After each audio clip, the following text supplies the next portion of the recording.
Now, on the Surviving Podcast. So I went to his dispensary to take the medicine. And they gave me a lot of medicine, powder. I'm supposed to mix it with water and drink it. The sickness to it doesn't like plenty water. Yeah, because if you take water, it will pile up. It's not coming out. The urine, these days I can't even urinate. So how much water are you allowed to drink?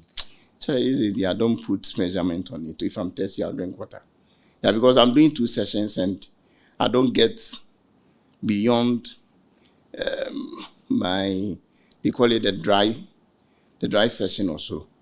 There's a limit that my weight is supposed to carry. Okay. And so I don't get too much of it, but because I do twice a week, it has been very helpful. Okay. So I've been light. Okay. So the water there, these days I don't measure. If I'm thirsty, I'll finish 1 bottle. Okay. If I'm thirsty, the next day I'll finish another bottle. Okay. Because I know, of course, I'll go and then they'll take the fluid out. Yeah, so let me just enjoy myself. At least stages when I was just sometimes I'll take only ice, put it in my mouth. Because you couldn't drink water. I didn't drink water. So you just had to put ice in your mouth. Just to make my mouth, wet. That one too became a problem. Now these days I'm addicted to ice. Because you did it for a while. And I'm addicted. A day if I don't chew ice, I don't feel it. Wow. Charlie, senior no be issue. Yeah. So I took the medicine. And then I started. Herbal medicine. Yeah, the herbal.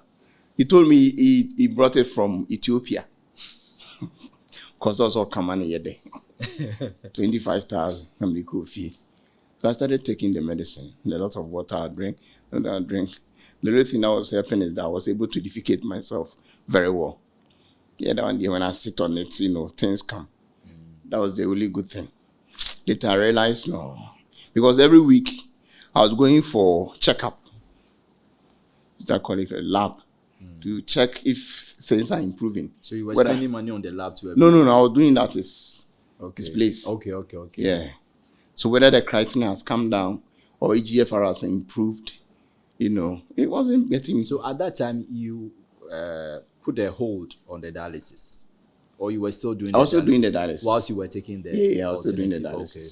So when I was doing the creatinine, I think that checked the purity of the blood, whether your blood is pure or not, or is good.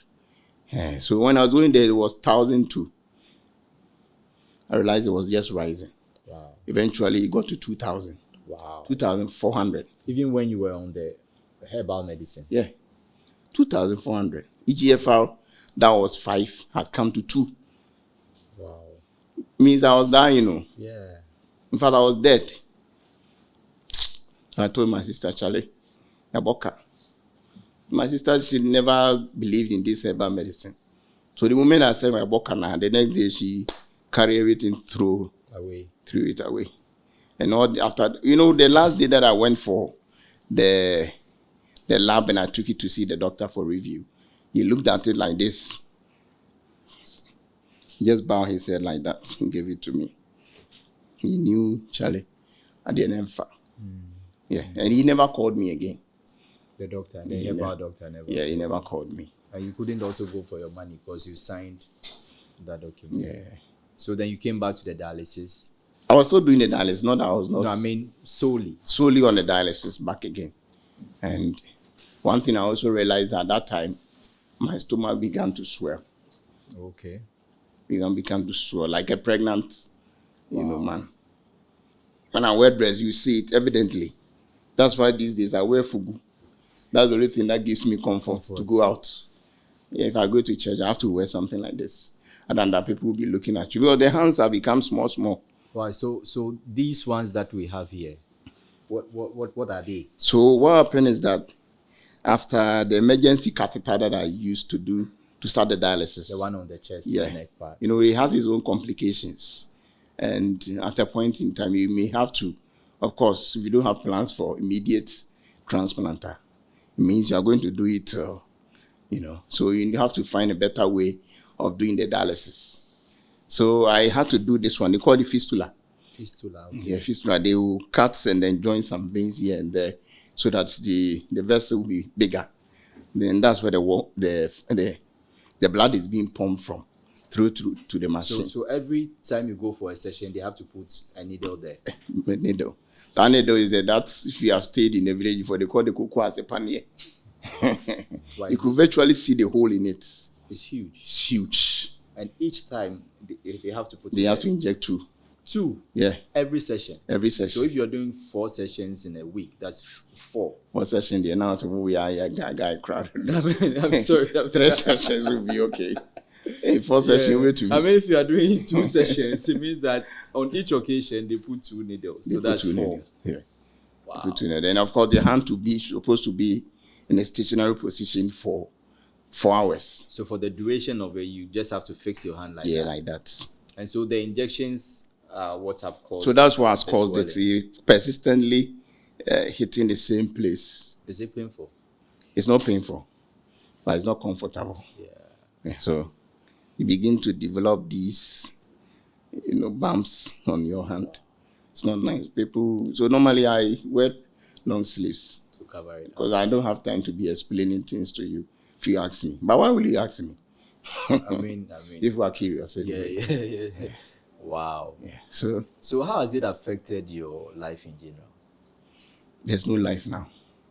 What do you mean? You are living every day in your room. You can't do everything that everybody does. Because what pray? Walking, sometimes even going out to cut my hair. I have to meditate or take boat. And I'm talking about distance that is just, a few meters. To take boat. Walking. There are times that I have to walk or decide to walk. And when I'm walking, maybe after a few steps, I stand there, take my phone from my pocket, as if I'm making call or doing something on my phone. You're actually catching your breath. Yeah, catching my breath.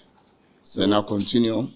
So going to cut my hair, normally, always my hair is bushy. Yeah. So, and of course, who am I showing it to? So now it's more like just surviving. Just survive, just living. Just living. Yeah. You wake up. What's your daily routine like? One thing, I think insomnia is also part of it. Inability to sleep. Inability to sleep at night. I can say I can barely sleep at night. Even though you're on the dialysis? Oh, yes. I can barely sleep at night. The best time I have slept at night is around 4 a.m. That is even to call it, if you're supposed to call it nights. And for how many hours are you able to sleep? So 4 a.m. by 6, I'm awake. That's 2 hours every night. Then what I do also is that when I wake up like that, I brush my teeth and then I get some breakfast. Then I sleep. So, so from 8 to maybe 11. Wow. And then you wake up and then you do what? I wake up and then I take my lunch. Are you able to eat like any other person? How has it affected your diet? Early stages, I like food. Early stage, I was able to eat. But these days, because of the stomach, kakrevi, then you have food. If I eat too much, I realized it, I eat too much, I start coughing. At the point, I was even vomiting. Wow. Yeah. Vomiting there is a regular thing. A regular thing.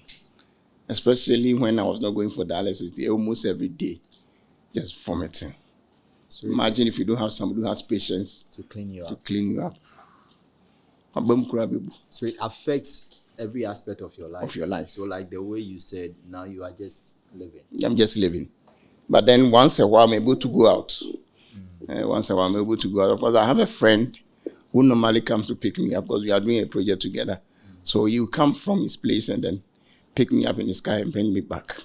And of course, within that session, I'm able to work. That's why I call work.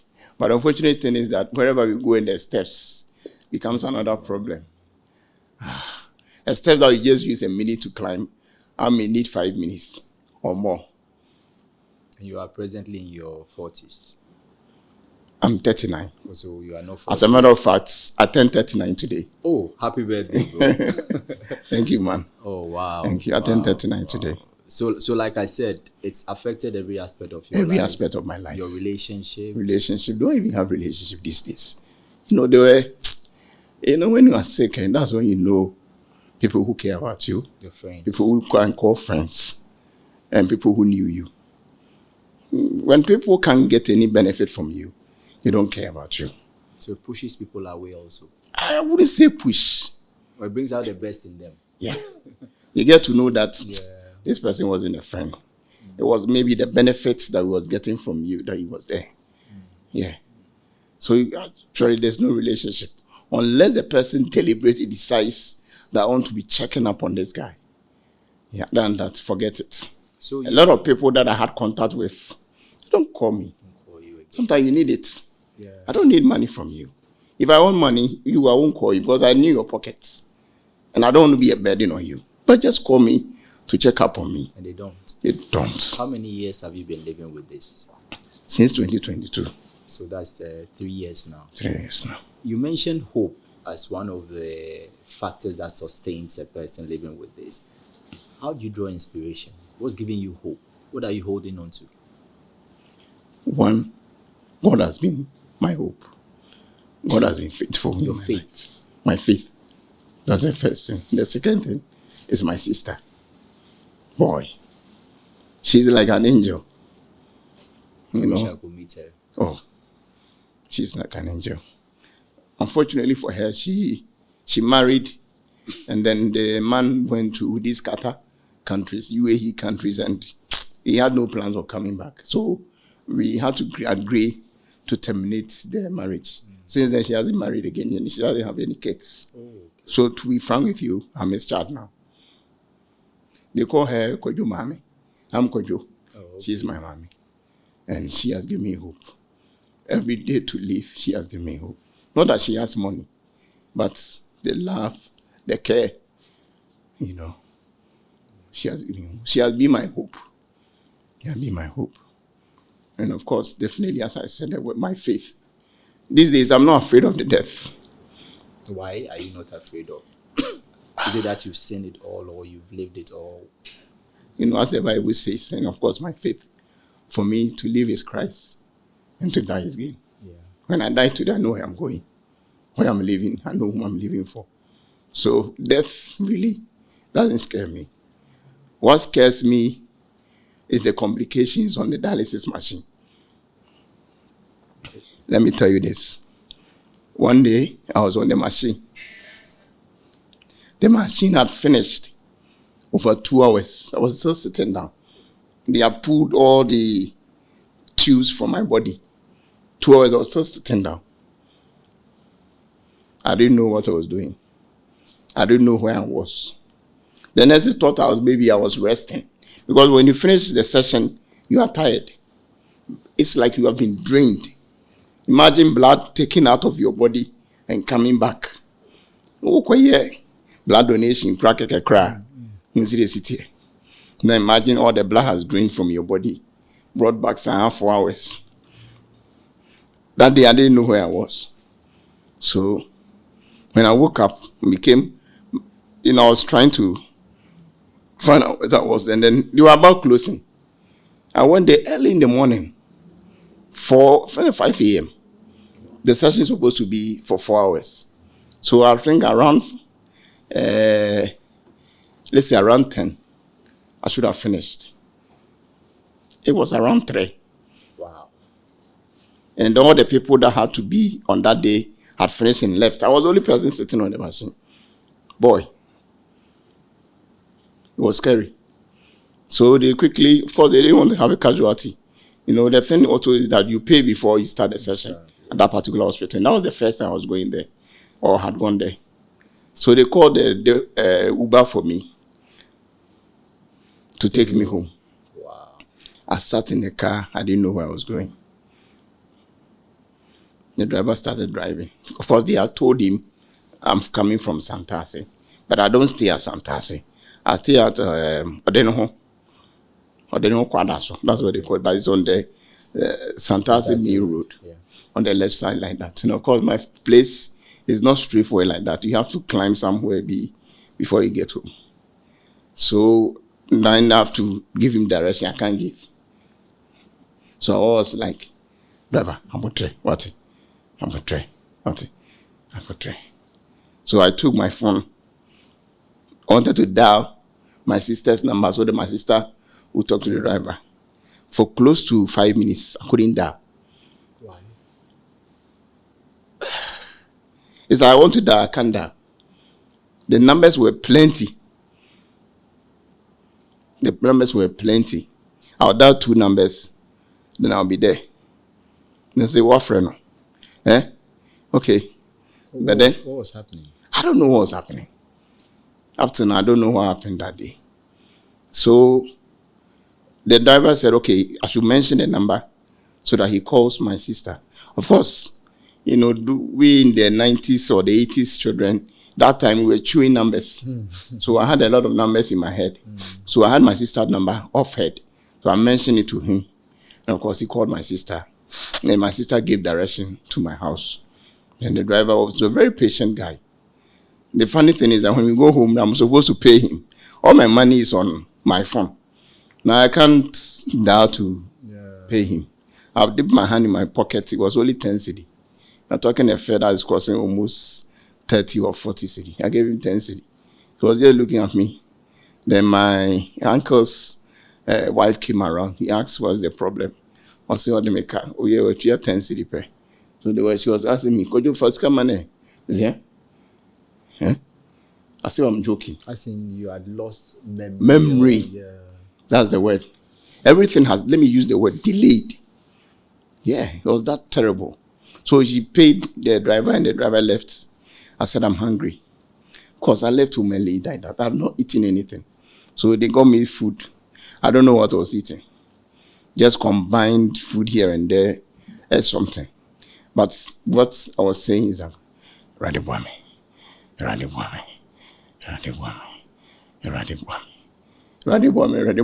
then I went to the bathroom. When I was taking my clothes off from the bathroom, I wanted to be sure that I'm not standing outside. Because that's the main bottom. Yeah. That's my bottom crying, sir. Up until now, you don't know what caused that. I don't know what caused it. Wow. So I took a shower, went to bed. At 12 a.m., I woke up. Then my memory came back to itself. Yeah, my memory came back to itself. That's one scary moment I don't want to see. Another moment too was that I was on the machine. They say high BP, they always get it. But they said I'm getting low BP. That's the scary part. That was new. That was new. They say my sugar had gone down. So I've never had a sugar problem before. Never been diabetic. But what was happening, I was sweating. It was in air condition, I was sweating. I'm not a diabetic person. Wow. So the injection here and there, so these are all complications that go with serious complications. Serious complications. There are the others also when you're on a catheter, you begin to what do I call it? To be very cold. Very cold to the extent that you are shaking. You're on a catheter. That's what happens. They say it's infected. That one day they have something. They say it's infected. You'll be shaking, kiki for 4 hours. I experienced it when I was using a catheter. Wow. But besides what have happened, this one, besides the needle being injected, very painful. Yeah. I've never gotten used to it. At a point, whenever I'm about to go for the next day I'm supposed to go for dialysis, I can't sleep. I can't. You are dreading it, or? I dread it. I was dreading it. So you mentioned that, like, when you go for the dialysis, there are other people who are also coming. Is it like there are a lot of people going through this thing now?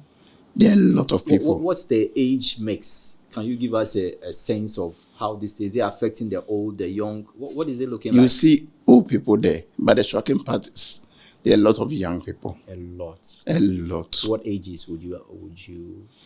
Oh, some 17. 17 yeah. years. Some 2023. 2023. There's a Muslim lady I've been seeing there. That girl will be barely 25. Wow. Yeah, so sometimes when people say, and alcohol, I don't agree with them. So, because that girl, alcohol, no. Yeah. Or you're Muslim, or you're bad, young girl. So, what do you think? What do you think you wish you knew before your condition? I wish I knew how grievous and terrible blood pressure is. Yeah.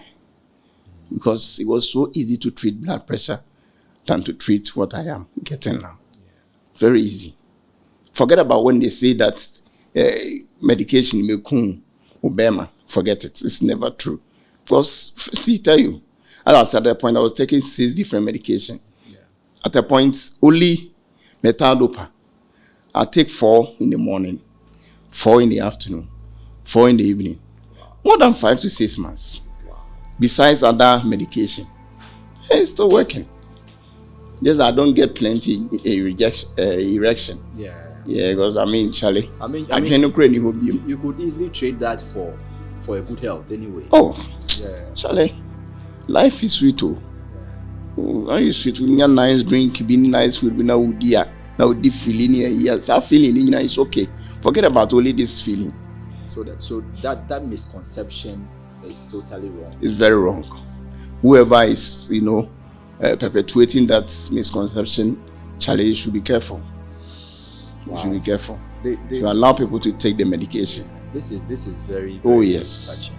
What would you tell a young man, 20, 22, 30, 35, 39 out there who doesn't know about BP or who knows have been diagnosed but failing to take the medicine? What would you tell them? Well, what our advice is that, kidney disease is not sweet. This is a sickness I will not even wish on my worst enemy. So be careful. Don't think that, I'm not hypertensive or I'm not diabetic, so I'm just to live my life the way I want to live it. No. And don't think that I'm not adult. This one adult sickness. No. There have been younger people, much younger than you, who have the good lifestyle. But because of 1 or 2 things that they were not doing or not doing properly, they have found themselves in this situation. So if you're a young man out there that don't take care of your health, please be careful. Let it be important to you that the same way that you treat, your phone, you are careful about it and all that. Treat your body like that. Be very careful. It can catch you at any time.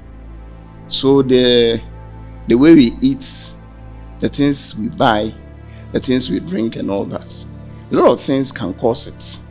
So be very careful. And one thing I also advise people is that, when you are buying something outside, that of course has a label and those things around it, make sure you read. Read it. Yeah, read it. And when you realize you are having some complications, self-medication is not the way, try and go to hospital. The amount and the time that you waste at the hospital is nothing compared to this sickness. If I knew, the first man that I started had a complication, I would have run to hospital. I would have run, not walk, run to hospital.